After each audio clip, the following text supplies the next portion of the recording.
ప్రేమని సహది సహదలరా, యేసయ్య ప్రేమ సహవాసంతో మీరు ఉంటూ ఆత్మీయ కొనసాగిస్తున్నారని విశ్వసిస్తూ అనేదంలో ప్రార్థిస్తున్నాం. మా యూట్యూబ్ చూసినందుకు పేరు పేరును కూడా వందనాలండి. అలాగే దేవుడిచ్చిన అవకాశం బట్టి, దేవుడిచ్చిన ప్రేమను బట్టి కొన్ని సత్యాలు మీకు జాలించాలని ఆక్షతో ప్రేమపూర్వకంగా వందనాలు తెలియజేస్తున్నాను. ప్రార్థన చేసుకుని వాక్యంలోకి వెళ్తామండి. పరిశుద్ధమైన ప్రేమగల తండ్రి, కృపగల వాటి స్తోత్రాలు. అనేక బిడ్డల రక్షణ తెచ్చండి అయా. కుటుంబాల కొరకు, అధిక సాయం కొరకు నీ సపోర్టు, నీ సహాయం ఏ ప్రాంతంలో, ఏ దేశంలో ఎక్కడున్న ప్రభా ప్రతి కుటుంబంలో ఎవలెత్తి ఆదరణకర్తగా నడిపించే గొప్ప స్వరాలు ఇప్పించేట్టుగా దర్శించమని ప్రార్థిస్తున్నాం. నీ శక్తి నెరవేర్చినట్లుగా సమస్తం ప్రభా సాధ్యమంత వరకు ప్రభా నీ సహాయం, నీ సపోర్టు దీవించమని క్రీస్తు యేసు పరిశుద్ధాత్మ పెట్టమని వేడుకున్నా పరమ తండ్రి, ఆమేన్. ప్రజలండి, అందరికి వందనాలు. మరి ఈరోజు ప్రాముఖ్యంగా కొన్ని విషయాలు చెప్పాలనుకున్నాను. ప్రేమ గల చోటు. ప్రేమ గల చోటు ఏముంటుందండి? మన హృదయములను ఆదరణ ఉంటుంది. ప్రేమ ఉన్న చోట అంటే ఆదరణ అక్కడ ఉంటుంది. ఆత్మీయగా నడిపించే విధానం ప్రేమ. ఈ ప్రేమ నయోమికి, రూతుకి తెలుసు. నయోమి అత్త, రూతు కోడలు ఎంతో ఆత్మీయంగా గౌరవించే ప్రేమ చూపించేది. ప్రేమ ఉన్న చోట ఏం చేస్తుంది? పలకరింపులు, ప్రేమ అనురాగాలు ఉంటాయి. మరి ఇకున్న రూతు గంధలకు వెళ్ళిపోతే సరే మాట చూడండి. 2:12 వెళ్తాను. యెహోవా నీవు చేసిన దానికి ప్రతి ఫలం ఇచ్చుతును. ఇజ్రాయేలు దేవుడిని యెహోవాకు రెక్కల కింద సురక్షితముగా ఉన్నట్లు నీవు వచ్చేదివి. ఆయన నీకు సంపూర్ణ బహుమానమును ఆమెకి ఇచ్చేతను. సంపూర్ణముగా బహుమానం ఎవరికి ఇచ్చారండి? నా ఏలిన వాడా, నేను పనికి అంటే పరిగెత్తగా అది వచ్చింది. వచ్చి ఒక దాన చూసి కాకపోయింది. అక్కడ నీవు నన్నేమి దాసురాలు, నీ ప్రేమ ఎంతగా మాట్లాడుతున్నావు, నీ కటాక్షమేంటి, నీ ఎవడు అని బోయాజు అడిగాడు. బోయాజు వీరికి మరి మోయాబు దేశానికి చెందిన స్త్రీ రాలు నయోమి ఆయన కోడలు అని కొద్ది ప్రశ్నలు వచ్చినాయి. ఆ ప్రశ్నలను ఇక్కడ ఏముందండి? రూతు 3:1 ఆమె అత్తయ్యని నయోమి, నా కుమారి నీకు మేలు కలిగినట్లు నేను నీ కొరకు విసారింపవుగా దాని కదా. నీ ఎవరిని పరిగెత్తుకు ఎద్దకు ఉండుతావో ఆ బోయాజు నా బంధువుడే. బోయాజు నా బంధువుడే, ఎవరు కాదు. ఈ రోజుల్లోనూ అత్తని ప్రేమించే కోడల్లో ఉన్నారు, కోడలను ప్రేమించే అత్తలు కూడా ఉన్నారు. ఇంకో మాట చూడండి, పుట్టించి అత్తటికి వచ్చాడు. ఇంకో మాట ఉందండి, అత్తమ్మ అంటారు. అంటే అమ్మ మించింది అమ్మ అత్తమ్మ, అత్తకు మించింది అమ్మ అత్తమ్మే. ఇటు తిరిగినా అటు తిరిగినా అత్తమ్మ అంటారు. ఎందుకంటే ఒక అమ్మను విడిచి ఇంకో ఇంటికి వచ్చాడు, ఆవిడే అత్తమ్మ అంటారు. ఆ స్త్రీ ఏం చేస్తుంది? గుణవంతురాలుగా తన జాగ్రత్తను, గుణాన్ని కాపాడుకుంటుంది, ఆదరణ కాపాడుకుంటుంది, బుద్ధిని కాపాడుకుంటుంది. ఈ రోజుల్లోనూ అత్తకి కోడలకి మించింది గయాల్లో అయిపోతున్నారు సంసారంలో.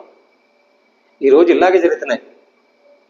అత్తగారమ్మ సెయ్యి అంటే కోడలమ్మ సెయ్యి, అత్తగారు నో అంటే కోడలు నో. అలా ఉండొద్దు. జీవితము ఆధారం కాదు. ఆధారం ఎలాగండి? ప్రభుపక్షముగా ఉండే దేవుడు నిన్ను జీవించడు. జీవించే విధానం బట్టి నీకు ఆదరణ కావాలి. మరి రోమా వెళ్తే అక్కడ అనురాగం ఉండుట. అత్త కూడా ఎలా ఉంటుంది? అనురాగం అంటే ప్రేమ. ప్రేమ ఉన్న చోట ఏం చేస్తుంది? అనురాగం, ప్రేమరాగం ఇలా తెలుసుకోవాలి. ఆత్మీయత, ఆదరణ, ఈ ప్రేమ కలిగిన చోట ఇవన్నీ కలిసి వస్తాయి. ప్రేమ లేని చోట ఏం చేస్తుంది? గబిలి అయిపోతాయి. ఏంటిది? ఉగ్రత, రోషం, సమస్యలు పెంచుకుంటాం. నువ్వెంట నేనంటేనంట అంటే అట్టా చట్ట పెట్ట అయిపోతుంది ఈ జీవితాలు. అలా ఉండదు. క్రైస్తవులా ఉండద్దు. క్రైస్తవులు ఏం చెప్తుంది? చక్కగా ఒక రూతు అత్తను ప్రేమించింది. నయము కూడా చాలా చక్కగా ప్రేమించి, బోయోజు నా బంధువుడే, అతను నీ ఏది కావాలో అని ఇస్తాడు అని బోయోజు పెళ్లి చేసుకుంది. చక్కగా ఆత్మీయులు ఉంది. కుటుంబం అంటే చక్కగా ఉండాలి. ఈ రోజుల్లోనూ కుటుంబములను దగ్గర అని చూసి చేస్తారు చాలా మంది. నా మేనల్లుడే అంటారు, నా బంధువులే అంటారు. చేసిన ఏం చేస్తున్నారు? ఏదో రుసంగా డ్యాస్ పెంచుకుంటారు. అలా పెంచుకోవద్దు. చక్కగా ప్రేమ కలిగి ఉన్న చోట ఏం చేస్తుంది? ఆదరణగా ఉండు, ప్రేమ కలిగి ఉండు. అది నీవు అనురాగంతో ఉండు. చక్కగా నీ హృదయం పరుచుకో, శుద్ధి చేసుకో. ఏ కోడలైనా సరే ఈ సత్యాన్ని నేర్పించేది అదే. ప్రేమేటరా, మరి బోయోజు నా బంధువుడే, ఇదిగో ఆ రాత్రి అతడు కళ్ళు మునుకు తూర్పుకు పోయిస్తున్నాడు. నీవు స్నానం చేసి తైలముతో తాసుకుని బట్టలు కట్టుకొని ఆ కళ్ళ ముందుకు వెళ్ళు, అన్నపానం పుచ్చుకొని సాలించి అతనికి మరుగే ఉన్నాడు. చక్కగా అత్తగారు ఎంత చక్కగా చెప్పింది. రూతు అదే రకం చేసింది.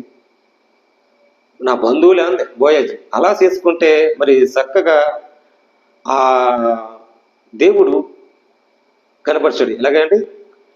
పనులకు వెళ్తామండి. యెహోవా నీవు చేసిన ప్రతిఫలంలో ఇజ్రాయేలు దేవుడైన యెహోవా రెక్కల కింద అది సునిరతంగా ఉన్నట్లు. నువ్వు ఎక్కడ ఉంటావు?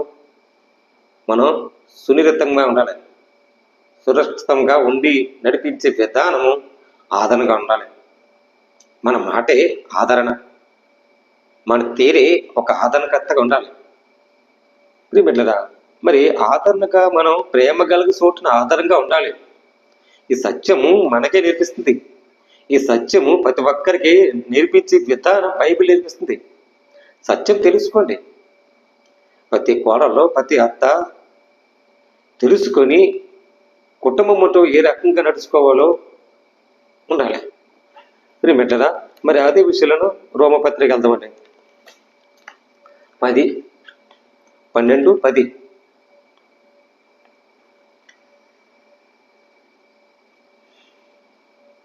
సహోదర, ప్రేమ విషయములు ఒకరిని ఒకరు అందరూ అనురాగముల వారై ఘన విజయములు ఒకరి ఒకరు గొప్పగా ఎంచుకోనండి. అత్త కూడా ఎలా ఉంటారండి? ఒకరితో ఒకరు అనురాగంతో పెంచుకోవాలండి. అనురాగంతో నడవాలండి. ప్రేమ కలిగి ఆత్మీయంగా నడవాలి. ప్రేమ కలిగి నడుచుట అది ధన్యత. దేవుడికి నీకు ఎంతో ఇచ్చగా చేస్తాడు. ఇక్కడ ఏముందండి? ఆసక్తి విషయములకు అద్దులు గాక ఆత్మలకు త్రేవగా తగిన వారై ప్రభువుని సేవించండి. ఆత్మ విషయంలో ప్రభువునందు సేవించినట్టుగా తగినట్టుగా సేవించండి. అన్ని విషయాలు ఆసక్తిగా, అత్తైనా కోడైనా అన్ని విషయాలు చాలా జాగ్రత్తగా ఉండాలని ఈ బైబిల్లో నేర్పిస్తుంది. అప్పుడు సేవించండి. నిరీక్షణ గలవారి ఉండండి. సంతోషము ఉంచండి. శ్రమల యందు ఓర్పు గలవారి ప్రార్థన యందు, అత్త కోడల్ని ప్రార్థన యందు పట్టుదలతో కలిగి ఉండండి. కలిగి ఉండటమే ప్రార్థనలో. అత్తని చేయాలి, కోడల్ని చేయాలి, భర్తని చేయాలి, కుటుంబం చేయాలి. కలిగి ఉండటం ఓర్పుతో కలిగి ఉండడం చేయండి. పరిశుద్ధ ఆవరణములో అంటే నీ పరిశుద్ధ దేవుడి ఆలయం ఎక్కడ ఉందండి? నీ హృదయంలో ఉంది. నువ్వు ఎక్కడ నివసిస్తున్నావు అక్కడే ప్రార్థించు. అది ఆవరణములను పాలు పంచుకోవాలి. పాలు పంచుకోండి. శ్రద్ధగా ఆసక్తిగా ఇచ్చుచుండండి. శ్రద్ధగా దేవునికి ప్రేమించండి, ఇచ్చుచుండండి. ఆయన చేసే ప్రార్థనలు మనం ఆలకించి ఉండండి. మిమ్మల్ని హింసించిన వారి కొరకు దీవించండి. ఎవరన్నా హింసించారనుకో దీవించండి, ప్రేమించండి. హింసించారనుకో దీవించండి. నేను దీవించాను, నన్ను హింసించాడు కదా, నేను దీవిస్తాను. నా ప్రభు దీవించేవాడు దీవించాయి. ఏ కూరలని దీవించాయి. నీ అత్త హింస పెట్టేదానికి దీవించాయి. నీ కూరలో హింస పెట్టేదానికి నువ్వు దీవించాయి. ఇది ఏంటంటే స్త్రీల కోసం ప్రేమ కలిగి చోట ఎలా ఉండాలో మీకు నేర్పించింది. ప్రియబిడ్డలారా, దీవించండి, కానీ శపించవద్దు, క్షమించవద్దు. సంతోషించు, వారితో సంతోషించు. నీకు ఎవరైనా సంతోషించారనుకో, వాళ్ళు సంతోషించు వాళ్ళతోటి. ఓకే, ఏడ్చిన వారితో ఏడవండి, ఏడ్చిన వాళ్ళతో ఏడవండి. ఒకరితో ఒకరికి మనసు కలిగి ఉండండి, ఒకరితో ఒకరు మనసు కలిగి ఉండండి. హెచ్చించే వారితో మనసెంపక తగ్గిన వారి యందు అక్షిత్తలై ఉండండి. మీరికే బుద్ధిమంతులు. మీరే అంటే మన హృదయంలో మనమే బుద్ధిమంతులు అవ్వాలి, బుద్ధిమంతురాలు, బుద్ధిహీనులు బుద్ధిని నేర్చుకోవాలి. మన బుద్ధి మనం నేర్చుకోవాలంటే మన గుణం ఏంటో, ఆదరణ గుణం మన చక్కగా ఎలా ఉంటుందో మనం హృదయం మనం నేర్చుకోవాలి. ఎవరు నేర్పించడం? ఈ బైబిల్ ఏం చెప్తుంది? బైబిల్ ప్రకారంగా మన హృదయం మనం నేర్చుకోవాలి. అలా హెచ్చించిన వారికి, మనసు తగ్గించిన వారికి ఆసక్తిలో ఉండండి. మీరు బుద్ధి తెచ్చుకోండి. క్రీస్తు ప్రతి కీడుకు చేయవద్దు. ఎవరైనా కీడు చేయొద్దు. ఎందుకు అంత అవసరం మనకి కీడు? క్రీస్తు నమ్ముకున్నాం, దేవుడిని నమ్ముకున్నాం, ఎవరో చేశాడు కీడు మనం చేయకు. వద్దు, శపించే, అది దీవించే. శాపం వద్దు, శాపకారులొద్దు. ఈ బైబిల్ ఏం చెప్తుందంటే అందరిని ప్రేమించి దీవించమంతే. అలాగే ప్రతి కీడు చేయవద్దు. మనుషులకు అందరి దృష్టికి ఏకమరైన వారులుగా ఉండండి. మనుషుల దృష్టికి ఏకరుడుగా ఉండు. అలా ఉండి ఆలోచన కలిగి సకలమై చేతనైన మట్టుకు సమస్త మనుషులకు సమాధానం ఉండండి. ఇది సమాధానంగా పక్కన వారు, ఎదుటివాడు, వెనకన వాడు, ఎక్కడున్నా నీ కుటుంబంలో ఎక్కడ జీవిస్తారో, ఎక్కడున్నావో అత్తను ఎలా జీవించావో ప్రేమ కలిగి చోట అలాగే ఉండు. రూతు అలా చక్కగా చేసుకుందండి. రూతు తన అత్తను గౌరవించింది, తన అత్తను కాపాడుకుంది, తన అత్తను ప్రేమ చూపించింది. అత్తను ఆధారంగా, ప్రేమగా, సంతోషంగా, సమాధానంగా ఐక్యత నడిచింది. అది జీవిత విధానం. ఏంటంటే ప్రేమ కలిగి ఉన్న చోట చాలా జాగ్రత్తగా ఆశతో మరి ఈ సత్యం నేర్పించాను. ఈ సత్యం తెలుసుకోండి. ప్రతి అత్త కోడలో నీ అత్తే మీ అమ్మ అనుకో, మీ అమ్మగారు. నీ కోడలే అనుకు, నీ కూతురే అనుకో. ఓ కూతురు వెళ్ళిపోయి పంపిస్తావు, నీ కూతురే. ఆ కూతురు ప్రేమించు. అది అలా ఉంటేనే ప్రేమ కొన్న చోట గొడవలు ఉండవు. ప్రేమ గల చోట ఆదరణ, సమాధానము, అనురాగం. అనురాగం ఏంటంటే ప్రేమ గలగొన్న చోట అనురాగం.